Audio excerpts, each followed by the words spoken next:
Well,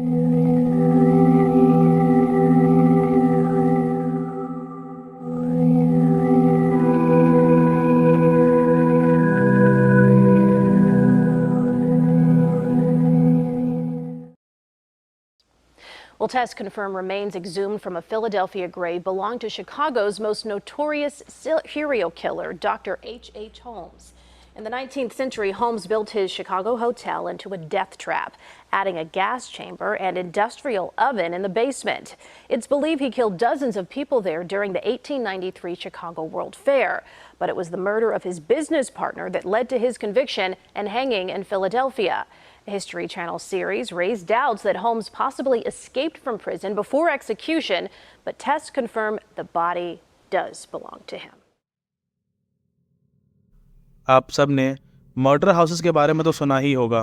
murder houses वो houses होते थे जो पर्टिकुलरली मर्डर्स और किलिंग्स को छुपाने के लिए बनाए जाते थे। एक टाइम पर अमेरिका में बहुत सारे मर्डर हाउसेस का नाम भी बाहर आया था। तो आज की ये स्टोरी इसी टॉपिक के ऊपर है। आज हम बात करने वाले हैं एक ऐसे इंसान की जो अमेरिका का सबसे पहला सीरियल किलर बनने वाला था, और इस आदमी ने शिकागो में एक ऐसा कासल बनाया जो मौत का मैदान बन गया, और जिसमें लोग जाते तो थे बट वापस नहीं आते थे। So in today's video we will discuss about the life of H.H. Holmes and his murdering castle.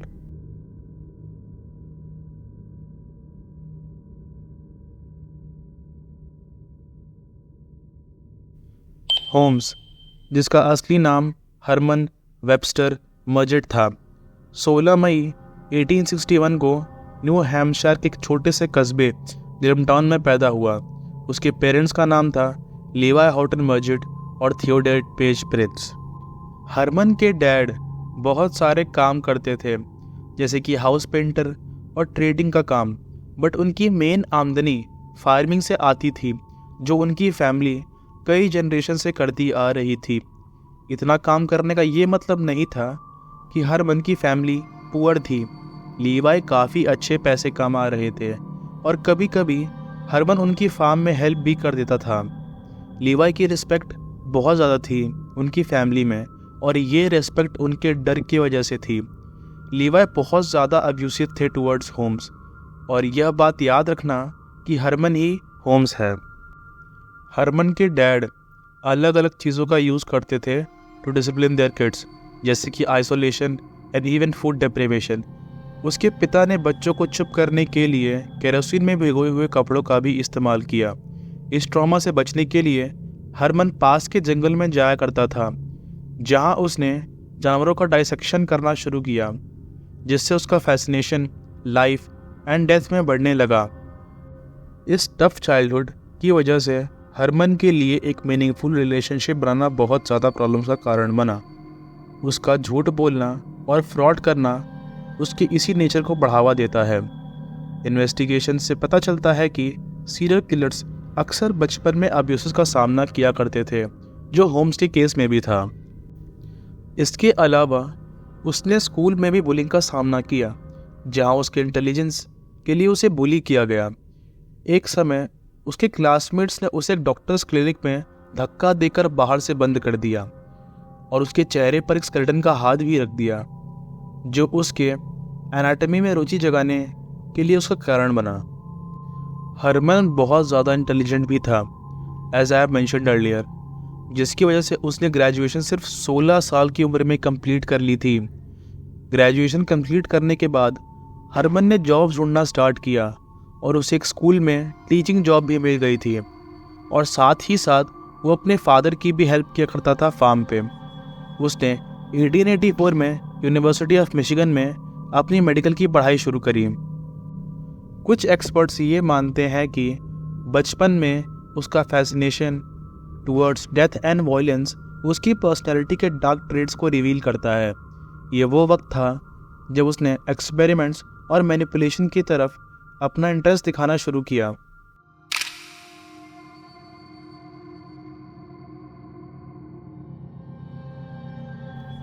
University में हरमन अपना ज़्यादातर टाइम एनाटॉमी लैब में बिताया करता था, जहां वो प्रोफेसर विलियम जेम्स हर्डमन से मिलता है। हर्डमन यूनिवर्सिटी के चीफ एनाटॉमी इंस्ट्रक्टर थे। हरमन को पढ़ाने के साथ साथ उसके साथ ग्रेव रॉबरीज भी करते थे। इन दोनों ने मिलकर इतनी सारी ग्रेव्स को रॉब किया कि एक टाइम पर इनके पास बहुत सारे टेस्ट सब्जेक्ट्स हो गए थे। इनमें से कुछ बॉडीज़ हरमन अपने घर ले गया और वहाँ पर उनका डाइसेक्शन करता और इनका इस्तेमाल करके लाइफ इंश्योरेंस फ्रॉड भी करना चालू कर दिया था। उसने बॉडी पार्ट्स को तरह तरह से मैनिपुलेट किया और डेड बॉडीज़ के नाम पर इंश्योरेंस पॉलिसीज़ बनाकर पैसे कलेक्ट करना शुरू कर दिया। यहाँ पर उसने डिसेप्शन और फ्रॉड में अपनी स्किल्स को पॉलिश किया और आगे चलकर वो एक डेंजरस कॉन मैन बना जो सिर्फ मर्डर्स ही नहीं करता था, फ्रॉड्स और मैनिपुलेशन में भी एक्सपर्ट था। Towards 1878, the time where he was no more a teenage, Holmes शादी करता है क्लेरा लबरिंग से, जो कि काफ़ी वेल्दी फार्मर की बेटी थी। अनफॉर्चुनेटली फॉर क्लेरा, ये शादी होम्स ने बस अपने फाइनेंशियल गेन्स के लिए ही की थी। 1 साल के बाद जब होम्स ग्रेजुएट हुआ from superior public school, he left Clara and enrolled in university of Michigan.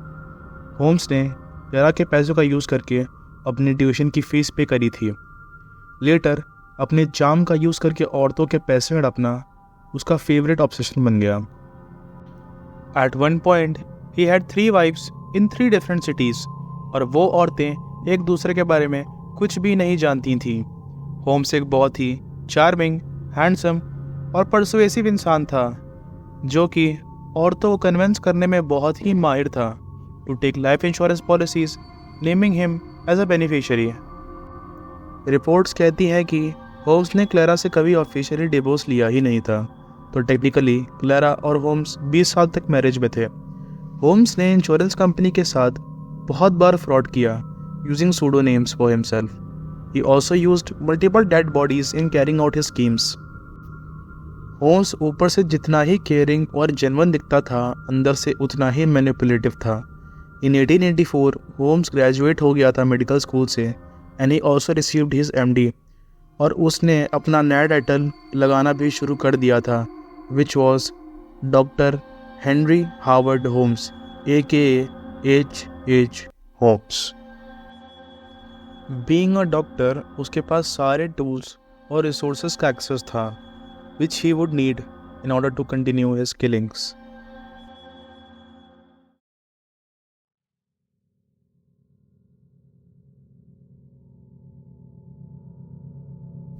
In 1886 Holmes Chicago चला आया। यहाँ उसने अपना एक नया पर्सोना बनाया और धीरे धीरे अपने प्लान्स को अंजाम देना शुरू किया। होम्स शिकागो आकर एक ड्रग स्टोर में काम करने लगा। He did not have anything to prove कि वो मेडिसिन के बारे में कुछ जानता है, बट स्टोर पे काम करते करते वहाँ के ओनर को उस पर ट्रस्ट हो जाता है। होम्स कई बार छोटे छोटे बच्चों से रास्ते में बात करता भी पकड़ा गया था, और एक बार तो हद ही हो गई जब उसने एक बच्चे को मेडिसिन दी जिसके चलते उस बच्चे की डेथ हो जाती है। पूछने पर होम्स कहता है कि वो इस बारे में कुछ भी नहीं जानता है। ड्रग स्टोर पे काम करते करते और पैसे चोरी करते करते उसने इतने पैसे बचाए कि उसने उसी ड्रग स्टोर के सामने एक ज़मीन खरीद ली और एक मैसिव 3 स्टोरी बिल्डिंग का कंस्ट्रक्शन शुरू किया। ये बिल्डिंग एक बड़े प्लान का हिस्सा थी जो आगे चलकर एक हॉरर कैसल के नाम से फेमस होने वाली थी। इन 1878 मर्डर हाउस से पहले ये सिर्फ एक बिल्डिंग ही थी जिसमें फर्स्ट और सेकंड फ्लोर हाउसिंग के लिए यूज़ होते थे और ग्राउंड फ्लोर होम्स शॉप्स को रेंट करने के लिए दिया करता था। इस बिल्डिंग का टॉप मोस्ट फ्लोर होम्स ने अपने लिए रखा था। होम्स ने ये बिल्डिंग एक मेज़ की तरह बनाई थी जिसमें कई डोर्स, कई पाथवेज और बहुत सारे कॉरिडोर्स भी थे। बाहर से देखने पर ये एक नॉर्मल बिल्डिंग की तरह दिखती थी, बट अंदर से देखने पे ये बहुत ज़्यादा मिस्टीरियस थी। तो अब बात आती है कि होम्स ने बिल्डिंग बनवाई कैसे थी। होम्स ने इस बिल्डिंग के ब्लूप्रिंट को 3 पार्ट्स में डिवाइड किया था और वो हर पार्ट अलग अलग कंस्ट्रक्शन कंपनीज को भेज देता था। वो एक पार्ट एक कंस्ट्रक्शन कंपनी से बनवाता और जब वो रेडी हो जाते तो वो उन्हें पैसे ही नहीं देता था। ऑब्वियस सी बात है, पैसे ना मिलने पर कंस्ट्रक्शन कंपनीज काम बंद कर देती थी।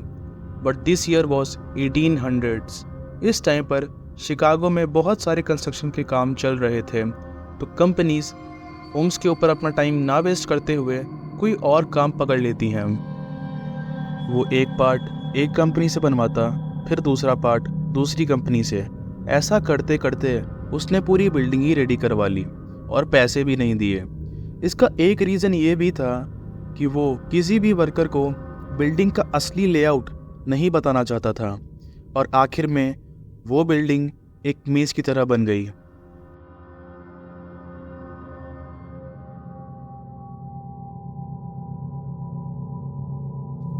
होम्स का मर्डर कासल एक ऐसा स्ट्रक्चर था जो लोगों के लिए मौत का जाल बन गया।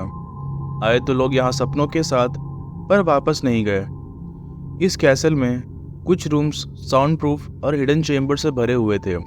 जब लोग अंदर जाते तो उन्हें बिल्कुल भी अंदाज़ा नहीं था कि वो कभी वापस नहीं आ पाएंगे। कासल के अंदर कुछ हॉलवेज बनाए गए थे जो मेज़ की तरह डिज़ाइन किए गए थे, और ये हॉलवेज किसी भी इंसान को अंदर घुमा के कंफ्यूज कर सकते थे। इनमें से कई हॉलवेज कहीं जाते ही नहीं थे। कासल में कुछ रूम्स गैस चेम्बर्स की तरह बनाए गए थे। होम्स लोगों को इन रूम्स में लॉक कर देता था और धीरे धीरे गैस भर देता था ताकि उनके पास भागने का कोई रास्ता ना हो। कासल में सिगरेट शाफ्ट्स भी थे जो डायरेक्टली बेसमेंट में ले जाया करते थे। उस बेसमेंट में एसिड पिट्स और क्रेमेटोरियम्स बनाए गए थे जिसमें होम्स अपने विक्टिम्स को डिस्पोज किया करता था।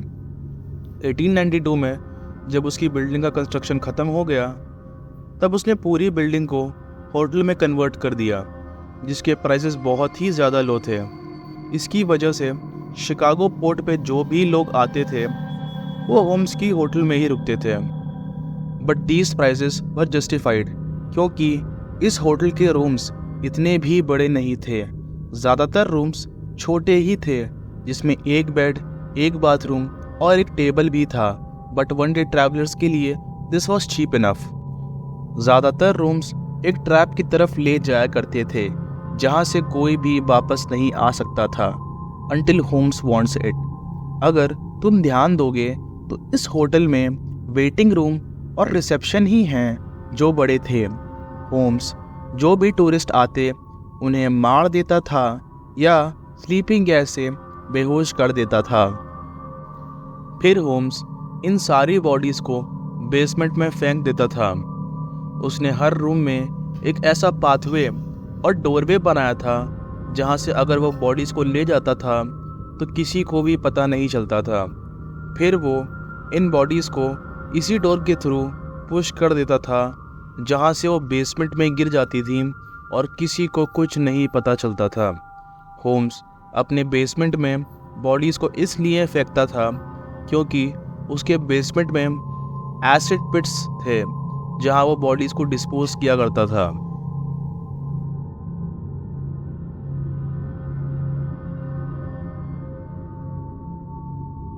1893 के वर्ल्ड फेयर के दौरान लोग बड़े सपनों के साथ शिकागो आए थे। होम्स ने इन्हीं लोगों में से अपना शिकार चुनना शुरू करा और उन्हें अपने कासल में बुलाकर मौत के घाट उतार दिया। Julia and Paul Connor.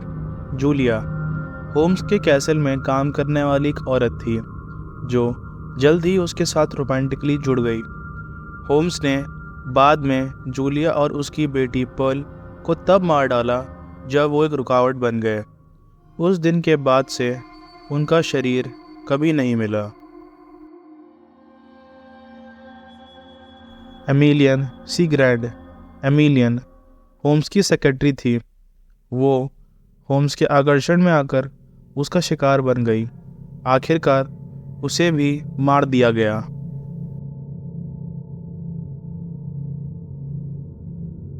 Mini एक अमीर औरत थी जिसे होम्स ने अपनी प्रॉपर्टी ट्रांसफ़र करने के लिए एग्री किया। वो और उसकी बहन नैनी जल्द ही गायब हो गईं। मानते हैं कि होम्स ने उन्हें पैसों की लालच में फंसाया था। बेंजामिन पिट्ज़ल। शायद होम्स की सबसे इन्फेमस हत्या बेंजामिन पिट्ज़ल की थी। उसने एक इंश्योरेंस स्कैम के तहत अपने दोस्त को मार डाला। होम्स ने पिट्ज़ल को नकली मौत के लिए राज़ी किया, लेकिन फिर उसे मार डाला। होम्स मोस्टली यंग और वल्नरेबल औरतों को अपना शिकार बनाया करता था। ये उन्हें जॉब्स या अकोमोडेशन का प्रॉमिस दिखाकर अपने कैसल में बुलाता और फिर उन्हें अपने ट्रैप में फंसा लेता था।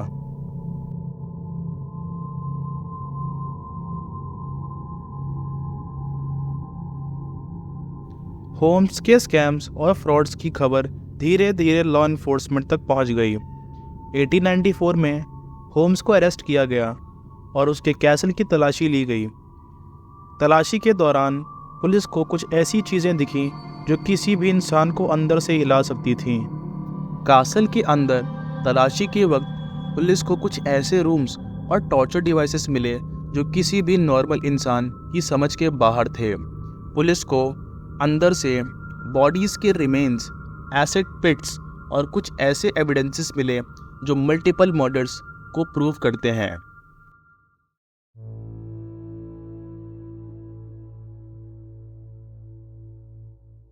होम्स ने ट्रायल में अपने कुछ क्राइम्स का कन्फेशन दिया और अपने आखिरी दिन तक अपने आप को एक मास्टरमाइंड और इंटेलिजेंट मैन कहकर प्रेजेंट किया। उसने कोर्ट में 27 मर्डर्स का कन्फेशन दिया, पर एक्सपर्ट्स मानते हैं कि असली नंबर और भी ज़्यादा हो सकता है। होम्स ने अपने ट्रायल के दौरान एक भी बार रिमोर्स नहीं दिखाया और अपने शैतानी दिमाग का फ़र्क शोकेस किया।